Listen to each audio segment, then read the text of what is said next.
So I've hit the record button. If you are not comfortable being on camera, just keep your camera off. Um, if you are, it would be great to actually see faces. You don't have to, but it always makes it a little easier for the presenter. So thank you so much for being here today. First, before we start, I just want to take 20 seconds to tell you a little bit about the International Society of Maladaptive Daydreaming. Hold on, I'm letting people in as I talk. So it is the first ever nonprofit, international nonprofit about maladaptive daydreaming. In fact, one of the only nonprofits about maladaptive daydreaming in the world. Our goal is to join researchers and MD community members together to help gain awareness of maladaptive daydreaming. And I think it's the group, there are a lot of groups out there that are MD community members, and then there are some researchers working on MD, but this is the first group that bridges the gap and has us all participating together. I know you're not all members, but we want the MD community involved in this. So at the end, I'm going to have a call for volunteers because we really want this to be a group where the community leads. With that, I'm going to get into the topic of thriving with maladaptive daydreaming. I know myself as a young person, and I'm probably older than a lot of you. I remember very vividly thinking that I was never going to be able to have a career or a job because of my maladaptive daydreaming. I actually remember crying to my father, a combination of mostly the maladaptive daydreaming, but I also had a learning disability, something called dyspraxia. I don't know if people are familiar with, but I have seen some articles that show a connection with maladaptive daydreaming and developmental coordination difficulties. And I said, between the two, I will never, ever be able to have a career or a job. I was good at school for some reason, and I'm going to talk a little bit about that later, how I was able to be good at school, but I didn't think I'd ever be able to succeed at a job. And I'll tell a little bit later about my tips for succeeding, but I know I am not the only one who's felt that way.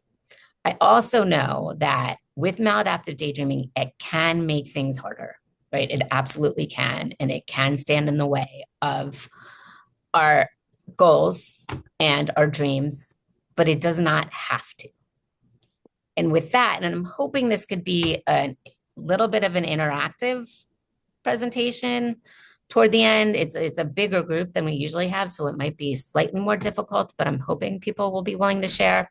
But I figured the format as we could have our guests, Kyla and Kristen, who I'm going to introduce in a moment, talk a little bit about what their dreams were, then what their fears were of how maladaptive daydreaming might stop those dreams, and then how they overcame it. And then I'm thinking I'm going to have Kyla go, then Kristen go, and then maybe we'll talk as a group. And then I'll share a little bit about myself. But Kyla, is that okay? Can I pass it off to you to tell a little bit about, what your dreams were? And I think we got Kristen. Woohoo! Kristen. Yeah, we got Kristen. Hi. Yeah, Kristen, for those of you who don't know, Kristen Fitzgerald is the co-administrator of the Reddit site. I was going to do her bio a little later before she spoke, but I'll do it now since she just jumped on. Really an incredible hero because she was, I think one of the first MD advocates to really bring this community together, co-administrates the Reddit site, as I mentioned. She's also a mom of 3, including 2 baby twins. And that's gotta be really, I think, there's not a lot of daydreaming time when you have twin babies. So we're going to hear from Kristen a little bit later. Kyla is also another one of my heroes because she just released a book called Extreme Imagination. And it's really incredible. I read the whole thing, every word, and it is a guide to how she overcame maladaptive daydreaming. And it's really, I think, the only thing out there that is helpful in overcoming MD, that I think the only book that really gives a step-by-step approach on how she overcame MD, and I thought it was just so professional and so well written. I have to tell you, Kyla, before I read it, I've read people's things before, and I've never been impressed. So I always go in with low expectation, but I was blown away with how well it was written, but also how helpful it could be to those with MD. She also had a huge career in publishing before the book, and she is also a mom of three. Did I get that correct? Yep. Yep. Okay. So, Kyla, I'm going to pass it off to you for a little bit about exactly what I said. What were your goals? Did you fear that maladaptive daydreaming was going to get in the way of your goals? And how did you overcome it? And I know that's a lot for 10 minutes, but if you can try to do it in a nutshell, we'd much appreciate it. Okay. Well, I'll try. Like you say, it's a lot. It's kind of a big, well, big topic, isn't it? Um, I mean, to start off with, when you say what were my goals, I think that's one of the big issues with maladaptive daydreaming is it really gets in the way of you even having goals in the first place. I've daydreamed for like literally as long as I can remember. Like my earliest memories are that I was already a daydreamer. And so I didn't know any other way to be. And for a long time, I didn't even see it as a problem. I did all right at school. I managed to get to university. I got a degree. I got married. I had my children. I had as you said, a career in publishing. Um, and so on the surface, I'm doing okay.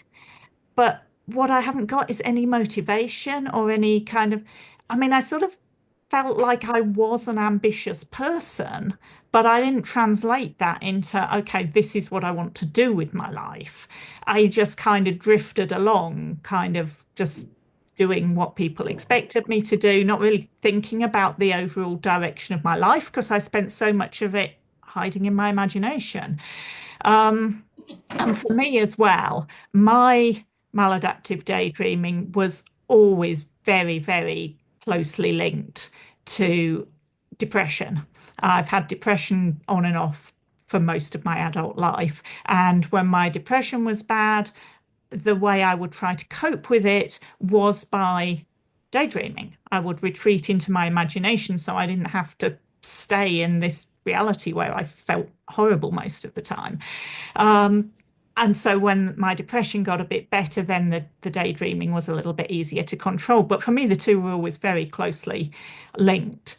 And so actually, I almost started overcoming my maladaptive daydreaming before I even knew what it was, because it was so tightly linked to the depression. The first thing that really ever helped me, I mean, I've done medication and therapy and so on for depression, and they kind of helped a bit, but they didn't really stick. The first thing that ever really helped me was mindfulness. I've probably had a daily mindfulness practice for, I don't know, probably the last 10 years, and it massively helped me to control my depression. And therefore, the maladaptive daydreaming got a little bit easier. But I still didn't really ever think about it as a problem to be addressed. I knew that I was spending so much time in my imagination that it was holding me back, but it never occurred to me I could do anything about it. And then the big thing that changed it for me was actually discovering that maladaptive daydreaming was a thing and that other people do it, and I am not the only one. Up until that time, I thought this was just me. And so I kind of framed it as this is like the sign that I am uniquely broken as a human being. I actually thought that. I actually thought, I have to make up imaginary friends because I don't deserve real ones, and all sorts of crazy beliefs like that. But that was just the way it was for me. And so when I realized that this was an actual thing, it shifted it in my mind, almost in that moment of, no, this is just another mental illness like depression. And I'm learning to deal with that. Why can I not learn to deal with this as well? And then, so at that point, and this is, I don't know, about 6 or 7 years ago now, I go down this really deep rabbit hole of reading everything I can find on maladaptive daydreaming. And that's where, because I've got this long background in academic publishing, that really helped me because I can read a scientific paper, even if it's a topic I know nothing about. And I have no background in psychology at all, but I can still read an academic paper and kind of get the gist of what it's talking about. So I started just reading everything I could, learning everything I could. That's when I started blogging about maladaptive daydreaming, which wasn't to kind of get a huge number of people reading it. It was more just a way to get my thoughts in order. Um, and I started to kind of have a little bit of an understanding of what my daydreaming, how it was showing up for me, what it was doing for me, and so on. Um, and that's kind of where I was up until 3.5 years ago. And then I had a major setback. I had a massive relapse of my depression, and I actually became suicidal for the first time in my life. And I ended up being admitted to hospital for a month. Um, and that was the end of my publishing career. I mean, I think the company I was working for, they were great. I think they would have supported me in trying to get back into work after that. But I could see with all the therapy that I did in the hospital that my career was one of the things that had contributed to the relapse. And it wasn't the only thing, but it was the one I could do something about. So I walked away from my career like literally pretty much overnight. And so now I was in this situation where I was a few days away from coming out of hospital, and I've got this big empty space where my future's supposed to be. I have no idea what I'm going to be doing. Um, and obviously, I'm a daydreamer. I can still remember I'd gone for a walk outside the hospital, and I'm talking to one of my daydream characters in my mind, as you do. And I just said to him, "What am I supposed to do with the rest of my life?" And he said to me, "You're a writer. You have always been a writer. You just need to start writing." And that just kind of stopped me at the time because I was like, oh gosh, that is so true. Because I've always wanted to be a writer. And I made so many excuses about I haven't got the time, I'm not good enough, I need to put my family first, I need to put my career first. I always found reasons not to write. And then suddenly I'm coming out of hospital, my career has gone. Um, I was committed to returning to my family and everything, but my children are older by this point. I've got the time. So I started writing. And about, oh, I don't know, a year or so after that, I've got the first draft of Extreme Imagination. And then, I find a publisher, I sign a contract, and eventually October last year, the book comes out. And although I'm so proud of doing the book and I hope it's going to help so many people with maladaptive daydreaming, but it's been such an achievement for me personally because it's proved to me that I can have a big project like that and I can actually follow through on it. I think this is the first big goal that I've ever set myself and actually followed through on all the way to the end. And that just has changed so much for me. And I love the fact that this webinar is all about thriving because that's what I feel like I'm doing now. I really am. And that's just what I want to get across to everyone else that's on this call. 3.5 years ago, I was in a psychiatric hospital suicidal. And now I've done the thing I've wanted to do my whole life. I'm a published author. I love what I do now. I'm still writing. There will be other books in the future. And, if I can do it, anyone can do it. And that's what I want everyone to take away from this. Maladaptive daydreaming is not something you're stuck with for life. You can heal, you can thrive. Anything is possible. Oh my gosh. Kyla, first of all, that was so inspiring, and thank you for being so vulnerable and sharing. Um, we only have an hour today. That's a snippet. We're going to do another webinar that Kyla will be like the only speaker, and she can even like go through what is in her book because in the hour, I think the message there, the takeaway is that you can do it, but I think we lead a longer webinar to talk about exactly how. Yeah, sure. Some points I did take away from that, though, is one of the ways that you ultimately healed was dealing with the underlying condition, right? The depression. MD, I think we have a few researchers on the call. I see the incredible Dr. Sofer Dudek, who is now one of the leading preeminent researchers on maladaptive daydreaming.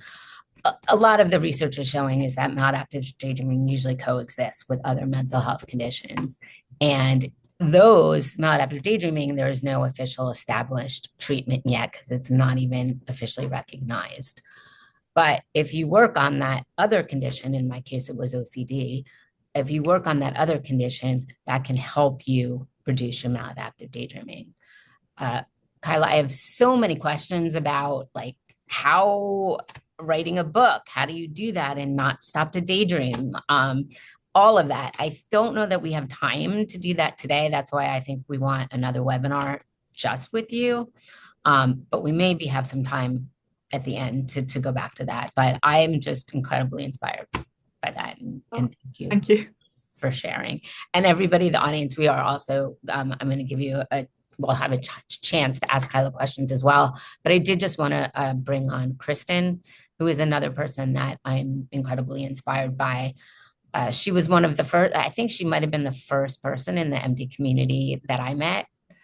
And one of the first, nowadays it's on TikTok, it's everywhere. I think some of you younger people might not even know what it's like to feel like you are the only person in the world to have this, because those of us who grew up before the internet, I mean, I thought I was absolutely alone, and it was not for lack of trying. I searched every psychology database under the sun. I spent hours, asking friends, asking psychologists, asking therapists. Like, everyone told me there is no such thing as a daydreaming disorder, and there was no evidence that there was anyone like me. So Kristen was one of the first people I met who actually worked on putting a community together, and all these years later is still active. Kristen Fitzgerald, if you don't know, she's the yes, I got her name wrong in some of the materials, and I'm deeply apologetic. But Kristen Fitzgerald is the co-administrator of the Reddit site. Are you the sole facilitator now, or are you still co? You still co? Okay. And she's also a mom of three, including twin babies. I know one of the things I worried about when I was younger, and I did decide not to have children, but that was not due to maladaptive daydreaming. That was due to other reasons. But I definitely worried I remember when I was babysitting, I was like, man, these little kids can be boring. And that triggers, as cute and as adorable as they are, it gets a little monotonous. And I'm like, that's going to set me off into daydream world. And it happened once or twice while I was babysitting. I don't think the children were ever in danger, but it did happen. And that did scare me about being a parent. And so the fact that Kristen is able to be a mom of three, including two, how old are your beautiful twin girls? 7 months. 7 months, and an older son, as well as being an MD advocate, is something that I just so deeply respect. And with that, Kristen, I'm going to turn it over to you with the same, like, were you worried? And I've talked to you, so I know that you did have some concerns. Did you worry that maladaptive daydreaming was going to affect your parenting, going to affect your job? And how were you able to overcome that? Yeah. And I will say, I know that's impossible to do in 10 minutes, but give us the highlights and Yeah. I'll come back for more in depth. Yeah, I did have a lot of worries and stuff, and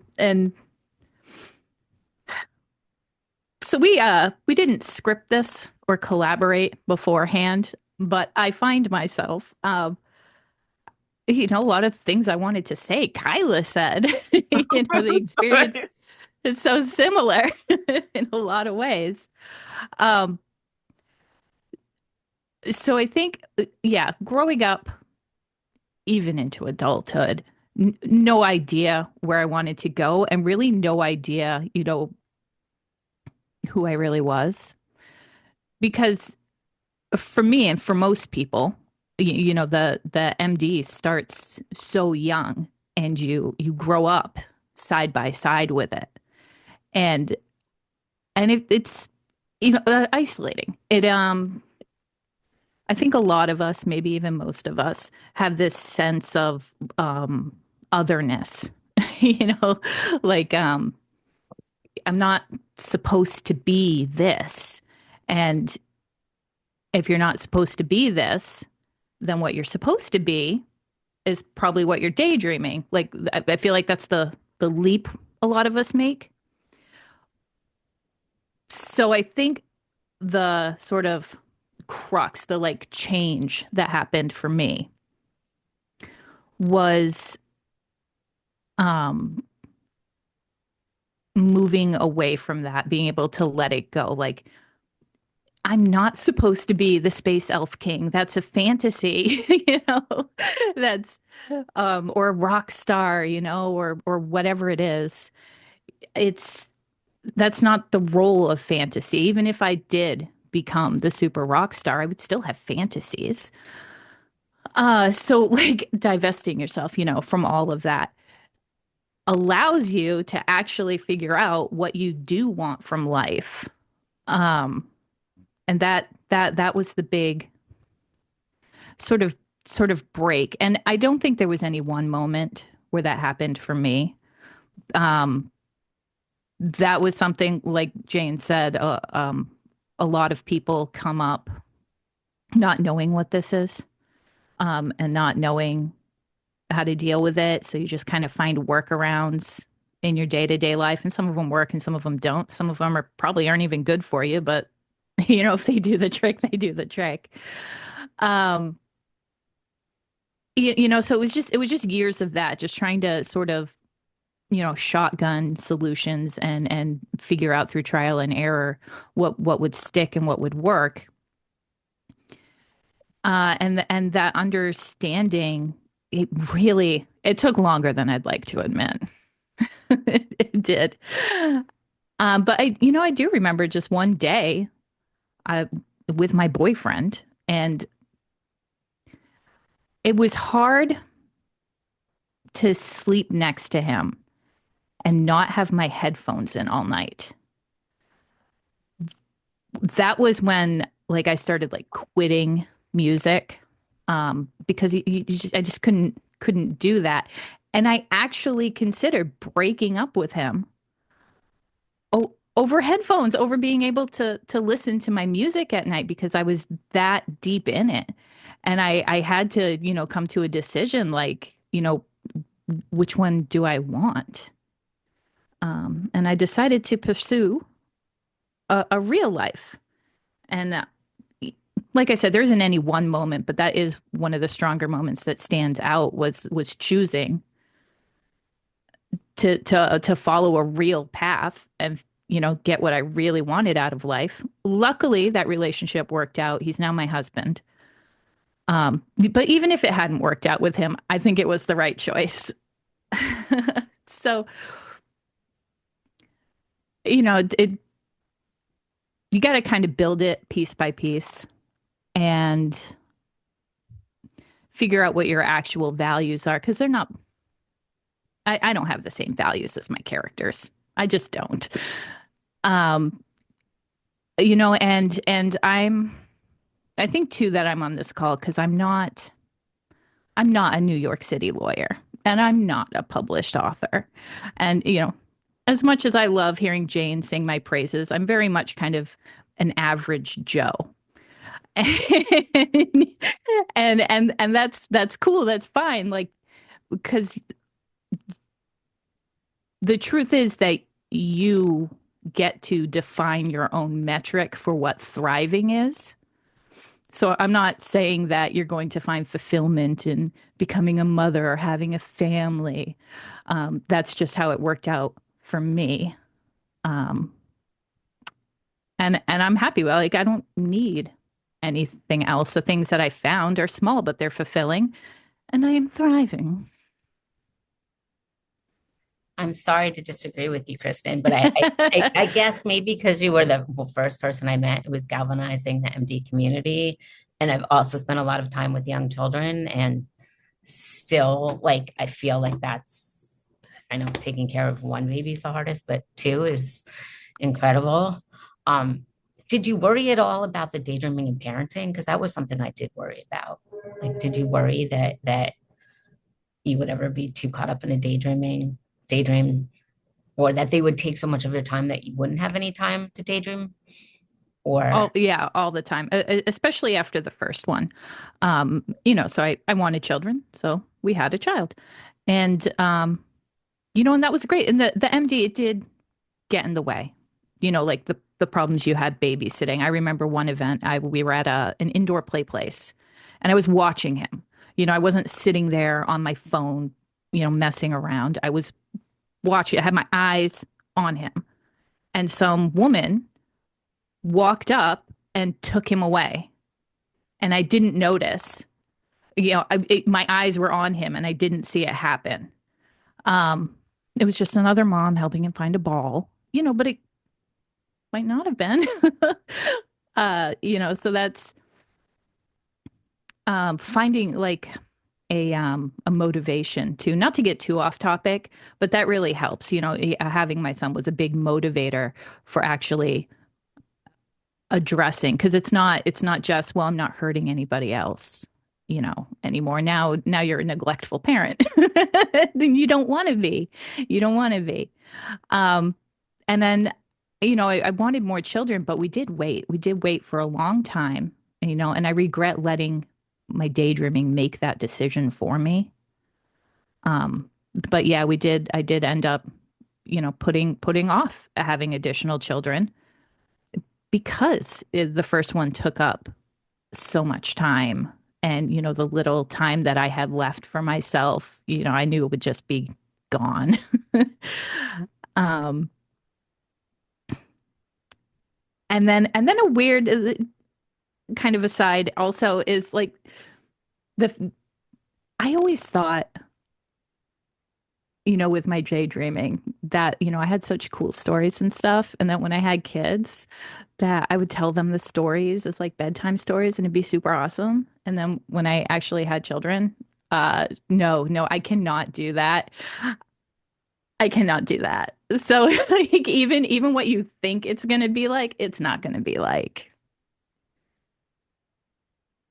very interesting. One of the things I'm taking is I have had people tell me through the years that they've not become parents because they're afraid of, how much time it'll take up or that they might be neglectful. I've heard of people not taking promotions or jobs because of their concerns about maladaptive daydreaming. My advice would be to never let it stop you because everyone I know has risen to the occasion.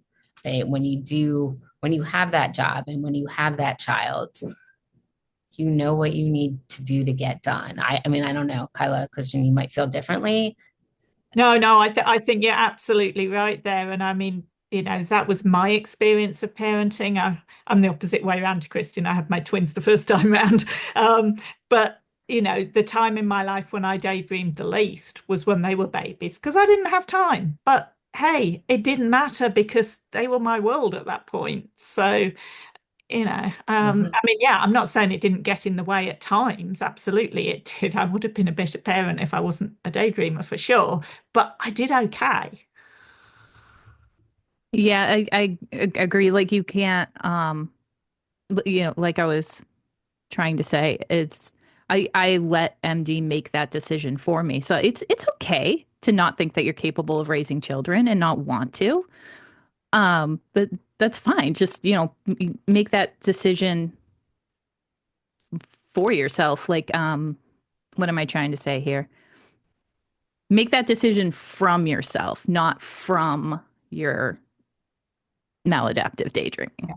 100%. I mean, if you take anything, I think, from this, don't let maladaptive daydreaming make you say no to things that you want to do, right? If you don't want to have children anyway, like I came to my own reasons for other reasons, that's one thing. But if you want children or you want a job or you want a promotion or you want anything in life, but you're afraid that your MD is going to get in the way, just do it. Just do it. Because I think, look, I have a theory that those of us with MD are all pretty smart and we find a way to get things done. Um, Before I share, any of my story, does anybody have questions for Kristen or Kyla? And I hope that you do.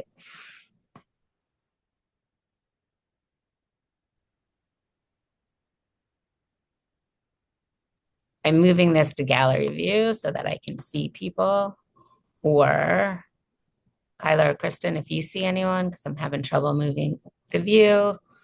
Oh, okay. Brittany has a good question for either of you. Since you're both married, did you share your MD with struggles with significant others? That's a huge question as far as, I mean, I think that could be an entire webinar in itself, but I think we can touch on it here. Okay, so shall I go first? Sure. Yeah, I mean, when I first met my husband, no, because I didn't have a word for it. And it was such an integral part of who I was. I didn't even really think of it as a thing. So there was no conversation to be had. I wouldn't have known what to say.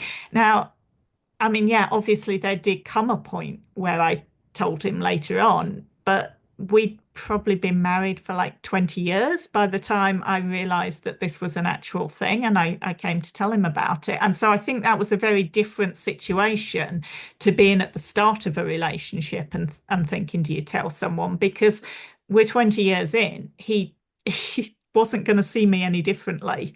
And so, yeah, it was a slightly awkward conversation at the time, but I basically knew he was still going to love me at the end of it because we've been together so long by that point. I think it is very different if you know that you have MD and then you're in a new relationship, and at what point do you decide to tell them? That's a whole different question.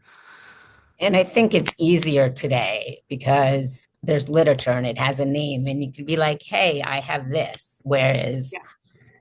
I remember when I was dating people, I did try once or twice, and I just didn't even know how to explain it without, right? And now you can show someone a TikTok video and say, I have this, and they'll be like, I mean, a recent person I dated was like, well, who doesn't have something? I mean, in some ways that was a little, um, uh, in some ways that was a little, I don't know, blown off, but it was like, well, his response was like, I have OCD and anxiety, or like everybody does have something. So I do think it's a little easier today to share, but I know I wasn't able to do it back before there was a name because I didn't know what to say. Yeah. Yeah. I mean, how do you describe it? I mean, even now, that my husband has read my book, he still doesn't get it because his brain does not work like that. And it's not for lack of trying to understand on his part, but it's just something he's never experienced. Yeah. And that's one thing I've learned as I've gotten older. I've not just in maladaptive daydreaming, but I've had other experiences with chronic health problems, and I'm frequently frustrated at people in my life where I feel like aren't empathetic enough. But the reality is if you haven't experienced it yourself, it's hard to really understand. I mean, Yeah. I'm starting to give people a little more slack because it's, people hear daydreaming in particular, and that sounds very innocuous. So they're like, who doesn't daydream? They don't understand the compulsiveness and the degree it takes up. Kristen, I do know that you shared with your spouse. Can you tell us a little bit about that? Yeah, very, very similar. I didn't know what it was, didn't have the words in the beginning. Um, it took 9 years. He was my husband by then. So, but actually what did it was those early studies. Like you said, having the words, having the literature. There weren't a whole lot out, but I saw a call for participation in a study on comorbidity, and I joined it, and I went through it, and I had part of doing that study was you had to sit down with the researcher to talk, and they would run you through the diagnoses and stuff, and just see what you hit on. So I actually had an interview with Somer, and I had to carve time out of my day for it. And I had been thinking about telling my husband anyway, because I had been getting more active in the community, and if I'm hiding my laptop every time he walks by, he's going to think I'm having an affair. So it had to come out. It was getting there. Um, and then when I finally did tell him, like, I waited until I was in that study and stuff, because then I was like, I have this. And no, it's not made up. Like, look, this guy is he's a real psychologist.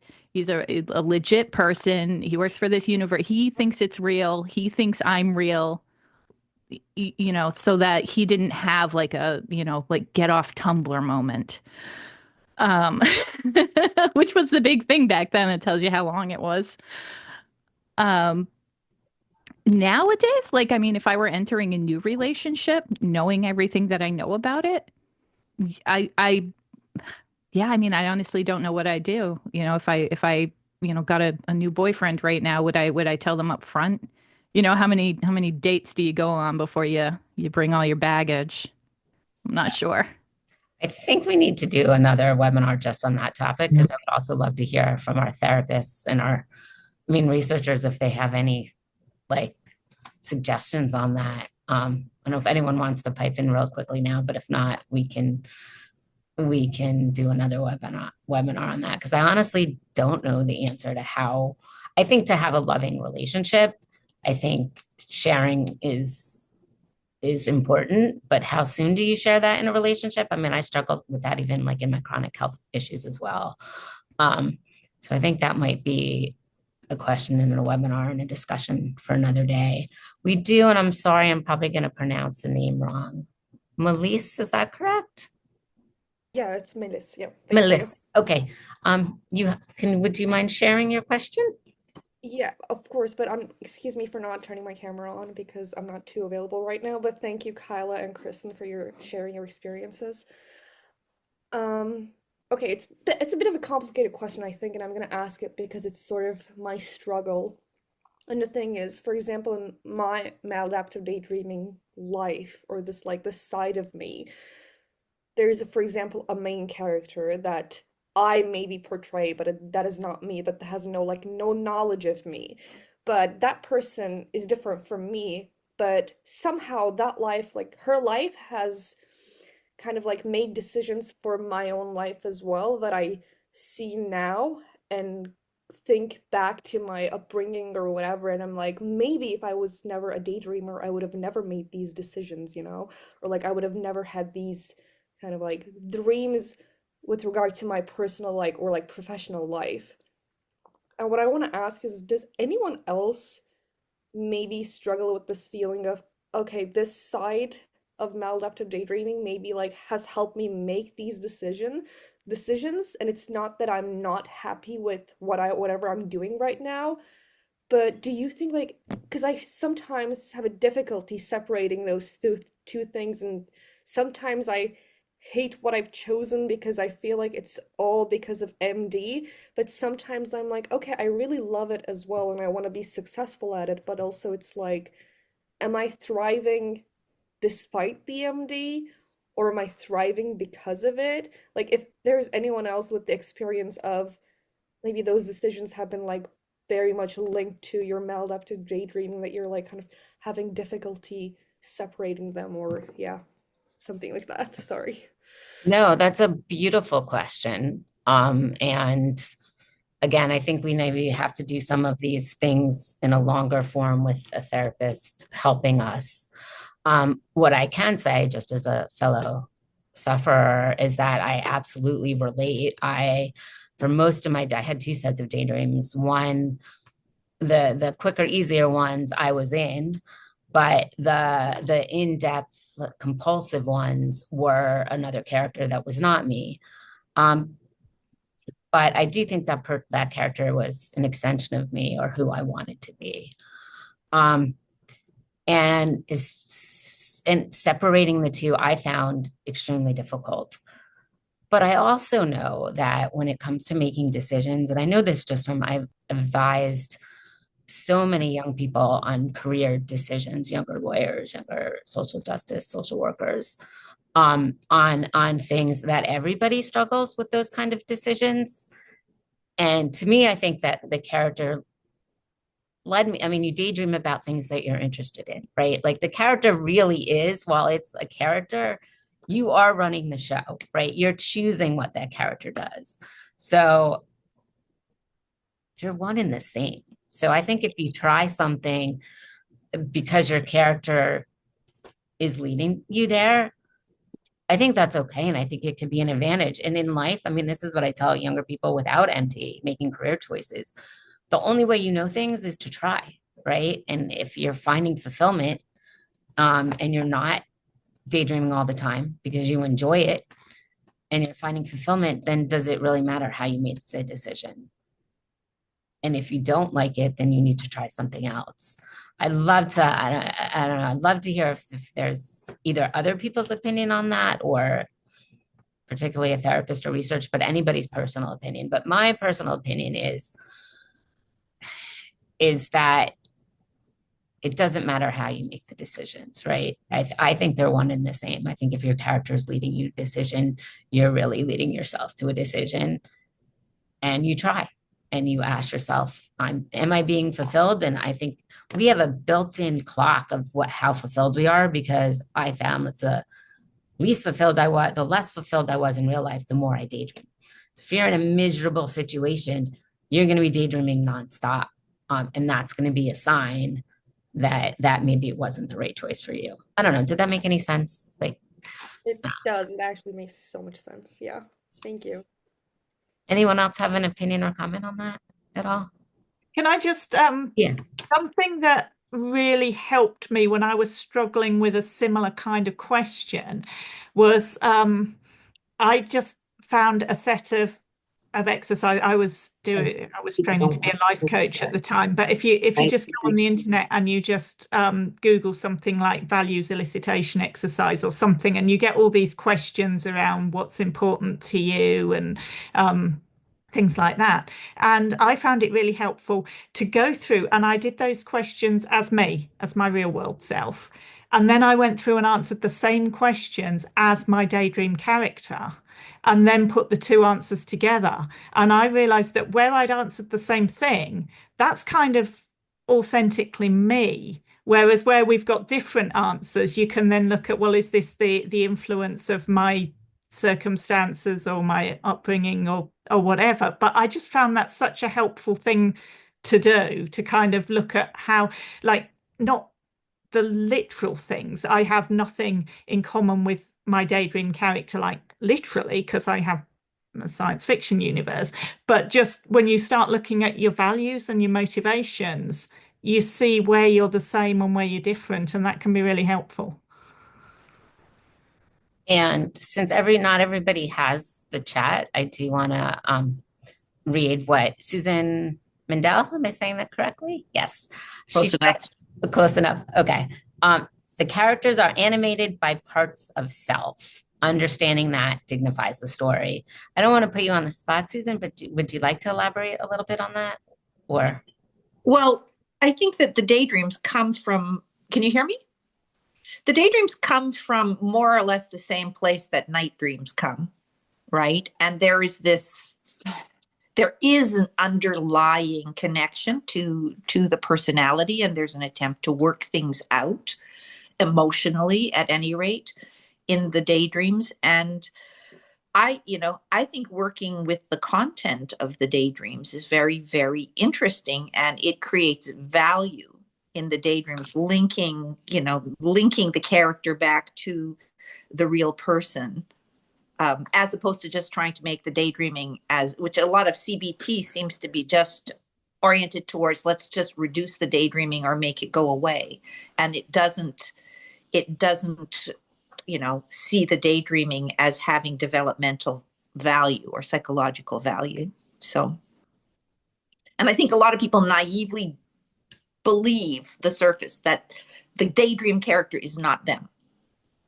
Right? More so, Eritrea in the beginning, like that thing, she already saw that the daydream character is also some part of you. But I think a lot of naive people, like you say, the young people, they don't know that. So a therapy that works with images and so on, I think is maybe a useful approach. I think we have to, gosh, there's so many webinar topics. I think we need another webinar on just how to find the right mental health practitioner. Because I went to a lot of different therapists and told them about the maladaptive daydreaming, and it didn't really get me anywhere. And frankly, I only had, I'm kind of embarrassed to say this, and I don't think I've even said it publicly. I'm 54, and I really only had my aha moment about what my daydreams were literally about in the last year. I always thought, like, I started by characters of television shows, and I thought I was just having fun with the plots and the right. I mean, I knew I identified with the main character, but I thought I was just having fun. And I finally, I think, because I haven't daydreamed in that way in a long time, I was very separate from it, and I could look at it from a different, more analytical angle. And when I started looking at the daydreams that happened over and over again, there was a consistent theme. There was a theme of validation. And because as a child, I had both a learning disability, I had chronic pain, and I had maladaptive daydreaming. And I went to all sorts of people for help. And while I grew up in a loving, not abusive home, and I would say, I didn't have any trauma, but when I looked at it, I had autoimmune disease that they didn't know what it was. And I told person after person who all told me I was making it up. And then in my daydreams, there's often a sense of validation. It's like someone, maybe they're being framed for murder and nobody believes them. Mhm. And at the end, everybody believes them. I mean, it's so kind of obvious, but or there's a person who does, something horrible and everyone hates them, but then they all realize, wait a second, it was a mental health issue and we should have helped. It's all about someone being believed. And I guess I kind of knew it, but I don't think it hit me on the head. And I certainly, in all those years of therapy, never made that connection. So, so I do think that I think therapy with the right therapist is important, but I actually have absolutely no tips on how to find that right. Well, we can't find them. We have to create them. They don't exist because they don't know about it. The closest I think you're going to get are the Jungians, the Jungian analysts, because they're in the habit of working with fantasy and daydream content and night dream content. But even they don't know about maladaptive daydreaming. I'm going to try and teach them, but they don't know. So they can't help you because they don't know. You're coming to them with more education than they have. The question is, are they interested? And having it in the DSM, is going to dignify it as well, so that therapists will go, oh, okay, this is something I should know. Yeah, I think we're in the very beginning of stages of that, and hopefully the ISMD can help train people. But I sadly think you're right. It doesn't mean that we should not be going to therapy in the meantime, though. But I think we have to work hard to try to find people who are at least willing to learn. Okay, wow, we have a lot of people with hand raised, but thank you, Susan. I didn't mean to put you on the spot, but I just I'm happy. Something valuable to say. Valeria.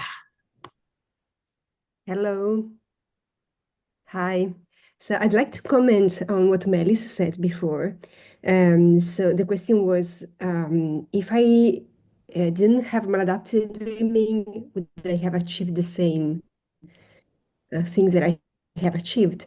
So I had the same question, and I had the same question also for other topics, like would I have the same sensitivity if I hadn't suffered so much? If I hadn't had depression, is depression something mandatory to have certain kind of sensitivity? I hope not. Would I be the same person without this experience of my life? And I think we don't have to see problems like the same things of ourselves. We are not our problems. But on the other hand, our problems, our difficulties are part of our identity.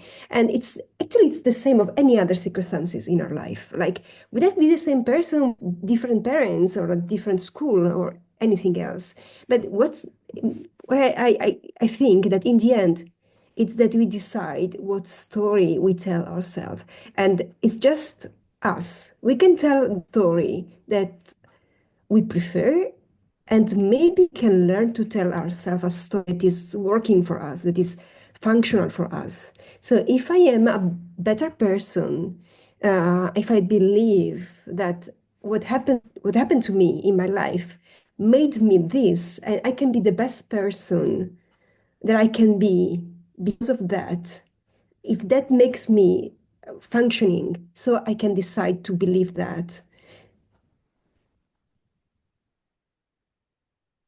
I 100% agree. I couldn't have said that better. I 1,000% agree.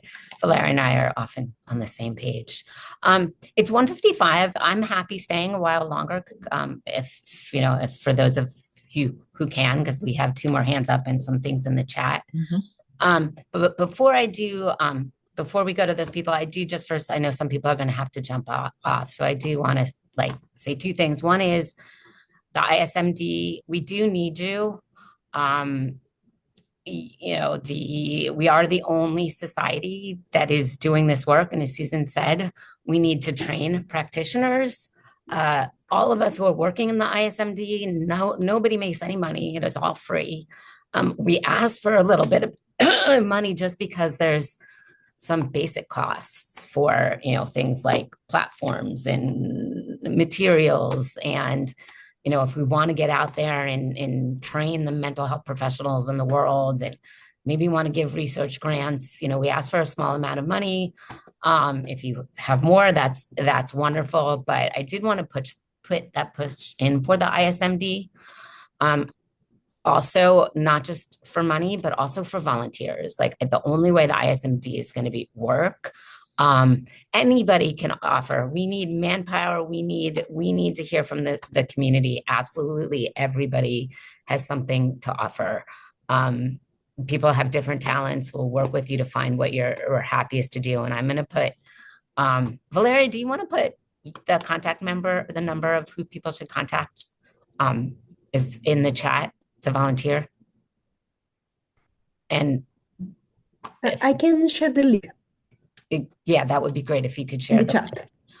So we need both webinar ideas, although from this, I think we got a lot of webinar ideas, and we just need volunteers. If we're going to really raise significant awareness and teach other mental health professionals, we need help, right? Like right now, it's a small group of us trying to make this work, and we need the community support behind it. So it's a pitch for the ISMD, and we have the world's only and best researchers on the board of ISMD, including Dr. Sofer, who is on this webinar, and members of the MD community. But we really want the ideas and the work to come from those of us who've experienced it. And so with that pitch, I'm going to go to Roland. Yes. Can you hear me? Okay, great. Sorry for no camera. Something that Susan said has resonated with me because she mentioned the Jungians, and coincidentally, I've been immersed in Carl Jung's books lately. I kind of started with the fact that they talk about daydreams, and I was very skeptical because he's kind of on the edge of official psychiatry.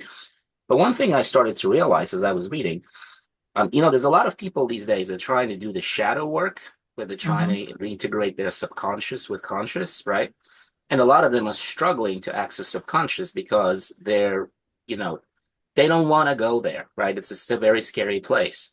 And so as I was reading, what I realized in some ways, maybe the daydreams are your conscious, and maybe daydreams are actually your shadow, but in a very positive way, right? So you confront a idealized idea of yourself, which probably is the reverse of your shadow, but you're able, if you really analyze that character, right? I think you can learn so much. And so what I've been trying to do, because I went kind of through the cycle to being completely oblivious to MD, to realizing, oh, this MD is probably going to, mess me up for the rest of my life. And then how do I turn it into a superpower, right?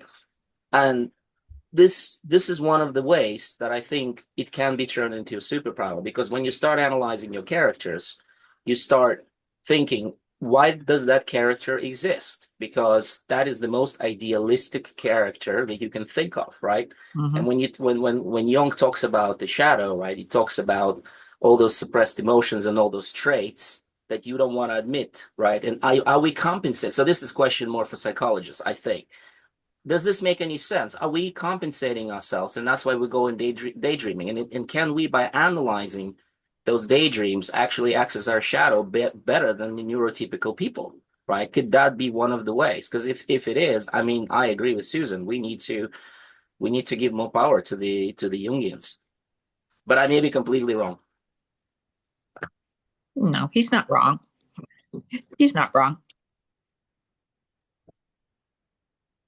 I had an interesting experience with someone who was a maladaptive daydreamer, and we were looking at the characters and the structure of the story, and she realized that there were only a few really important characters, and that for each of these important characters there was an opposite. They had a nemesis, right? And so it was very interesting to explore, you know, how the main characters related to one another, and you know, and the storylines that involved their nemesis, right? Because that's the, you know, that's the sometimes the nemesis has got a power that's important. Interesting. I'd love a whole discussion just on that as well. Yeah. But you know, my gosh, we could do this every week or maybe every other week. It's something to think about. I'm jotting all these ideas down. Kelly wrote something in the chat. She wrote that she's had so much CBT, it's exhausting, and not being a professional, hesitant to comment, but I think Susan, you nailed on this before. I think CBT is helpful, but I also think you need someone to help look at if it's just CBT to get you to stop without looking at like the underlying, what this is doing for you and what you can replace it with, I think it's missing something. Have Kyla talk about that. Right. Right. I think. Yeah, I mean, you know, CBT never worked for me. I'll be honest about that. I've done it 3 times and it never stuck. And I think certainly for me personally, it's not deep enough. It's just about, you know, you're supposed to like catch these unhelpful thoughts and challenge them. But if you're a daydreamer, you go straight past all those thoughts and you're just in your fantasy world. And it just, yeah, I don't know. I mean, you know, I'm in the UK and over here we think CBT is the answer to everything. But yeah, it didn't work for me. Right. And I mean, I do think everybody is different and it's worth trying everything. A lot of it is what your underlying, you know, for me, it was OCD. So treatments for OCD worked. The medication actually really worked for me. And I know it doesn't work for everybody. But I think treating the underlying issue, but also what Kyla book says is figuring out what to replace it with too. You know, my one tip was going to be, I had a lot of workarounds on how to thrive despite MD, but those are workarounds. They were like Band-Aids. They were like, turn a timer on. And like, I mean, in law school, I would make myself, you know, you have to read 10 minutes before you get 2 minutes of daydreaming time. And I'd put you know, set a timer or an alarm clock because we didn't have cell phones back then. Or I did things like tried to teach my characters the subject. I sent one of my lead characters to law school and she wasn't that smart. So I taught her all the material in my daydreaming. Like that was a cool way to daydream and study at the same time. A lot of those are workarounds, but I think one of the main points, Kyla, I got from your book was you need to have something to replace it with. So one of the things I always made sure to do was to make sure I had a career that was interesting. I knew that there were a lot of things in life I didn't have control over, but the one thing I could maybe take control over was my career. And, you know, I'm a lawyer. I could have made a lot of money in a corporate law firm. And people think I'm a saint because I do public interest work with human trafficking survivors instead. But yes, I'm helping people and that's great. But I didn't do it just because I'm a saint. If I went to a corporate law firm, I would be miserable. And I think my life would have been entirely, you know, okay, daydream, you know, work for hour, daydream 10 minutes, work for an hour, daydream 10 minutes. Like that would have been my life because I would have been so miserable.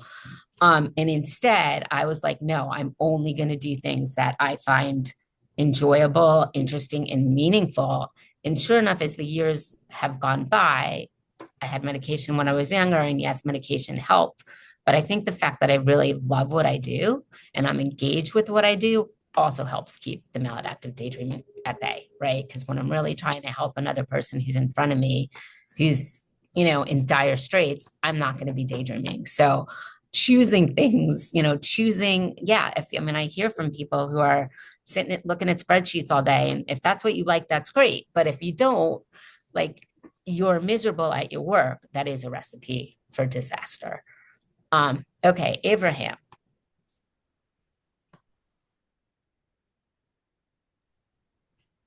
Hi, can everybody hear me? Yes. Okay, so my name is Evermage. I struggled with maladaptive daydreaming pretty much my entire life. I'm diagnosed with ADHD and I'm active in a 12-step fellowship. One of the hardest things for me with maladaptive daydreaming is, of course, when I'm doing any task that I would call a boring task. And one of them is driving. Driving is extremely challenging for me because whenever I want to drive, especially when it's around, I'm used to do like like when I drive to work or drop off my daycare every day. That's usually when I go into daydreaming. One of the things that helped me is Abraham, usually speaking on I the just phone. want to make sure can everybody hear? Is it a little muffled? I heard that boring tasks are difficult, including driving. Is that? Yeah, correct. Okay. Just if you can speak a tiny bit louder. Yes. So I was saying that these boring tasks, including driving, make usually cause a lot of daydreaming that I usually cannot prevent. And I want to know if there are some of you who relate to this or have some experience or advice relating to this. Because it caused me to have accidents in the past. It caused me to have tickets sometimes to go through red lights, stop signs, red lights and stop signs, or park where it's forbidden without realizing. And also I cannot drive for more than, let's say, 2 hours at a time. And I want to know if some of you have experience or advice regarding a specific issue. That is an excellent question. And I cannot answer that for two reasons, but I think people in the group will be able to answer it. I can't answer it because, and I've seen this, I've read some literature that coordination difficulties can sometimes go hand in hand with maladaptive. Well, what they said was stereotypic movement disorder, which I think is a precursor to maladaptive daydreaming. There's been some association with some visual, spatial, and coordination difficulties. So I was such a bad driver that I was too anxious to daydream. But I can imagine that could be a problem. And I've always wondered about that. So I cannot answer that. But Kyla, I see, do you have any thoughts? We must have some people who are good drivers despite maladaptive daydreaming. I do drive, and yes, I have occasionally daydreamed while driving. I think it's got to be a really personal decision, and you've got to be very, very honest with yourself about how safe you are. I mean, for me personally, I think it's okay because I see it as being about the same level as if I'm like listening to the radio or I'm talking to a passenger. There's people do other stuff while they're driving. Everyone does. And to me, it's not that different. But for some people, it will be. If your daydreaming's really immersive and you literally aren't seeing what's going on around you, then maybe you have to make the decision that for you, this is not something you can do safely. But I'm saying I don't think there's a blanket thing of maladaptive daydreamers can't drive, because I personally find that I can. But I don't think that's the answer for everybody. Anybody else? Lisa? I daydream and drive all the time. Because I agree, it's something a lot of people can do safely, but not always for me. I mean, that it's not always safe to do that. So I don't know if this will work for you, but when I do not want to daydream and drive, inclement weather or just whatever reason, it doesn't matter why. turn off the radio first and foremost. Music is a massive trigger. And I actually turn on my GPS, even if I know where I'm going, because the annoying voice always constantly going off can snap you out of it. That's helpful. And me not being I mean, one of the reasons I live in New York City, not being a driver, but I have there are other activities that I felt like I really needed to concentrate at a certain level. I would switch the type of daydreams I did. Like I had some that were very surface level and some that were like a rabbit hole, deep, immersive. And keeping it at the surface level ones was helpful. Melise, do you have an answer to this? Yeah, so I do two things, and I can like drive for a really long time without like I guess I'd call myself a safe driver, and I love driving. And what I did with driving and maladaptive daydreaming was I either relate whatever story is going on in my head to that person also driving. I used to do this when I was getting ready for exams in terms of like studying. I was like, okay, now if I have to, sit at this desk and like do something for 2 hours, then she also has to do something related to that.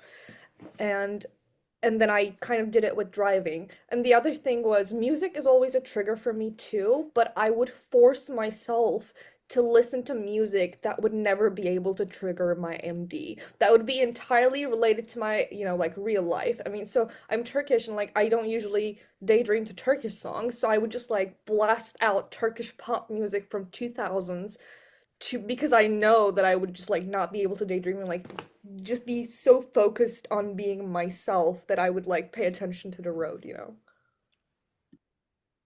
It's so smart. What's interesting to me is that people have used, despite there being no professional telling us what to do, some of us have come up with similar coping strategies, like just on our own on how to handle these things.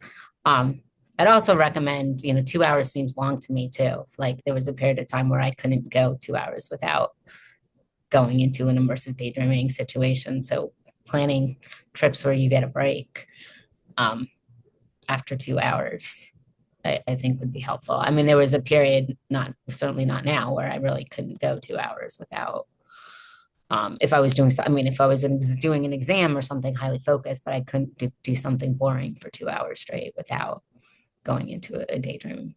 So planning some breaks. I think we could, if there's a few more questions in the chat, Mohammed or Khan, I don't want to put you at the spot, but you both put interesting things in the chat. Do you have either one of you interested in sharing? It's okay. You don't, but it's pretty much it really. I have been trying to access the same parts in those daydreams without having to daydream, and I've been experimenting with it. And ego state therapies, such as and IFS has been very helpful in this regard. And yeah, it was very relatable when you guys mentioned that the characters in your daydreams meant having such an influence over your real life. And yeah, I've been contemplating about that too. That's pretty much all I could add, really. and I should say, I think Khan is also responsible for getting a lot of people here to the Turkish Maladaptive Daydreaming Society. So thank you for all of you who are joining us from there. Khan and Shivani really help with outreach on this. Okay, in our last few minutes, any other questions or any like thoughts, or does anybody, like one last person, have a specific thing that they have an obstacle with? I would like to ask a question, but I think it's a bit complex for this webinar too. Since we're talking about the characters and the complexity of the fantasy worlds that are the content of our daydreams, I was thinking about how Kristen, Kyla, and Eugene, who are now currently thriving, maybe daydreaming much less than before, feel about your fantasy worlds and your characters, since you don't access them as much now. Because from what I know, there's some emotional connection to the characters and the stories. And now that you don't have that as much, what do you feel? What do you think about that? Yeah, I've spent a lot of time thinking about that. I think I've heard a lot of people be like, I'm not sure I want to get better because I don't want to lose my characters. And I mean, maybe some mental health professionals disagree. I had a psychiatrist early on told me it was like all or nothing and I had to give it up completely. But that's not what worked for me. What worked for me was getting it under control. And to me, that was the happiest like place for my life. It's actually like nowadays, there are times I want to daydream and I can't. But to me, the happiest was when I just had it completely under control. So, and I have a perfect example of that where when it was not under control, if I was at work and colleagues wanted to like walk home, walk to the subway with me, I would hide from them, right? I'd be like, hide in the bathroom because I didn't want anyone to intrude on that precious daydreaming time of the walk and the ride. Oh God, I used to go home from Albany and people would offer to give me rides. And I was like, no, I think I'm going to take the train. And everyone's like, why do you want to be on a train for 3 hours? And literally I would have to make excuses. But then I remembered like once one of the first times it was under control, like I met a friend like at brunch and she wanted to walk back to my place after. And I was like, oh my gosh, I'm happy that she's walking back with me. I'm more than happy to talk to her. The old me would never have been that. Now that I still daydreamed when I was on a bus or when, a subway, I'm a New Yorker, I don't drive, so I'm on these things. I still daydreamed when I was on a walk alone. But as soon as I saw a friend or a person or something in real life, I was more than happy to drop that daydream and to focus on real life. And for me, that's the test of when it's under control and when it's not, right? If you can daydream and it's lovely and you see a friend or you all of a sudden, a work meeting and you're just more than happy to let it go and go back to real life versus that compulsive need to want to do it. So my answer to that, Shivani, is you don't have to let your characters go. You just have to get it under control. As I've gotten older, I found my ability to daydreaming is less. I don't know if that's hormonal. I don't know. I've gotten on some medication, not for MD, some for some anxiety later, and maybe that's made it. And that now I do miss it, particularly when I'm very anxious and stressed. I'm like, man, I would rather, instead of being stressing about something in real life that I have no control of, it would be nice to daydream a bit. And sometimes I can't, and I do miss it. But for a good 15 years there, it was in the sweet spot where I had it when I wanted it and I didn't have it when it was in the way. And to me, I think that's the goal. Again, some people could disagree. My psychiatrist was pretty adamant that no, it's like alcohol, you can't touch it ever. I don't know, Kyla, do you have a thought on that? I think what I was sort of thinking when Shivani was asking the question was, for me, there's not a connection between how much I'm daydreaming and the depth of the connection I have with my characters. I've actually found that, yes, I'm daydreaming a lot less now, but the connection with my characters is deeper than it has ever been. And I think it's because for me, there was always this connection with my depression. So for a long time, the daydreaming's serving a purpose. It's having to be my coping mechanism for depression. And now that I've got that side of it under control, I'm free to send that daydream in whatever direction it wants to go. I'm free to let those characters develop the way that they want to.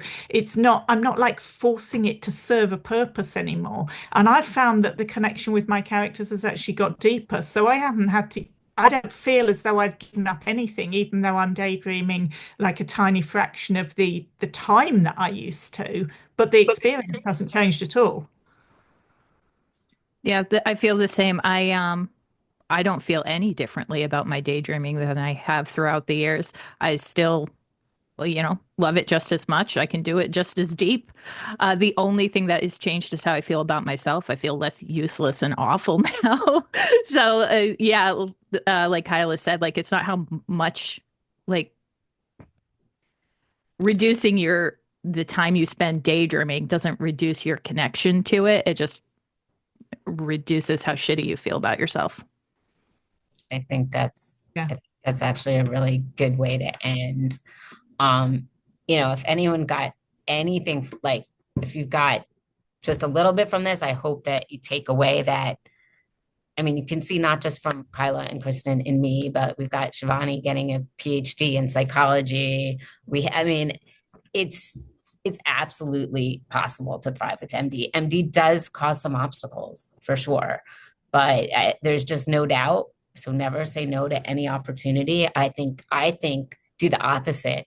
I think shoot for the stars, right? I always said, like, try to make my real life as interesting as my daydream life. So pursue your passions. But as we also said, we got to try to find ways to look at what the underlying causes are. And that does mean the help of mental health professionals. They do not know what MD is yet, but you find someone who's willing to read and learn. And then you need to find things in real life to replace them with. So I'm going to close with that, unless anyone, Chris and Kyla, you thought I missed a major point. And No, I think that's a lovely point to end on. Kristen, anything to add or no? Okay. I want to ask you about your book, Jane. Not ready to tell yet, but Okay. I'm very, very hopeful that we have a major publisher interested in a book about maladaptive daydreaming, and the whole goal is, I think it could help one day get it into the DSM if it got like real press attention.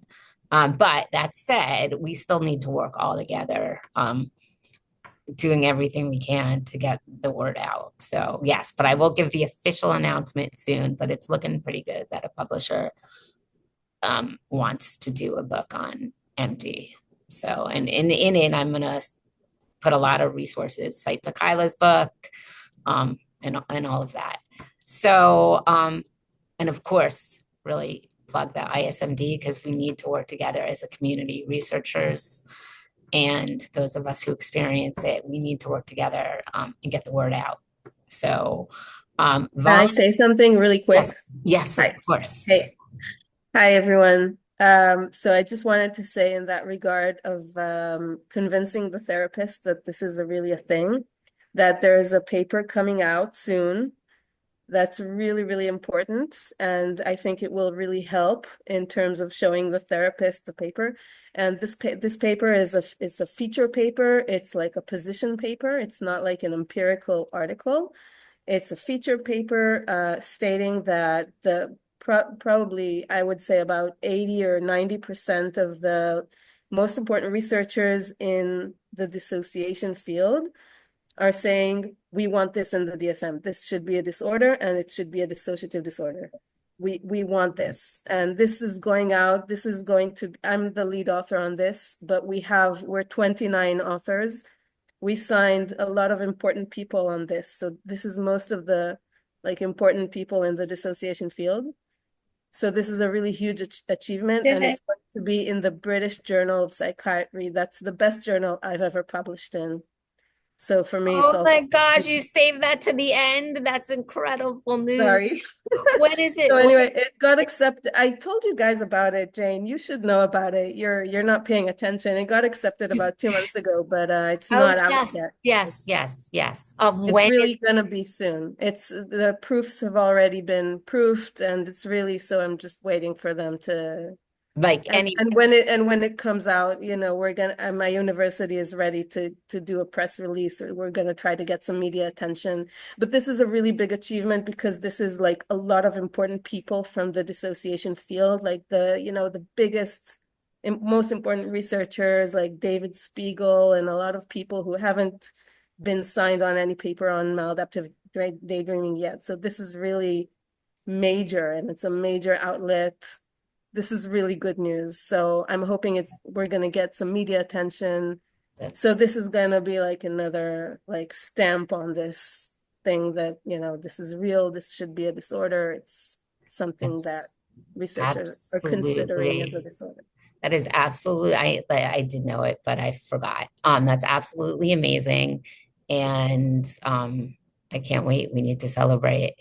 Yeah, anyway, so as long as I'm speaking, I just want to say this was really inspiring and very interesting for me. So thank all of you. I'm sorry that it's less people now who are hearing this, but I came to learn today and I did learn. So, and you're all very inspiring. It's super interesting. So Carla thank you. and Kristen, thank you for being like so brave and sharing your stories, and you are definitely an inspiration. So last thing, just really again, another plug to volunteer. There's a link here. I also put my email here if you've got ideas for future workshops. And on my screen, I've got Khan and Shivani who did a lot of work promoting this. So thank you. And thank you to Kyla and Kristen. And hope to see you all at another webinar. So bye, everybody. Bye.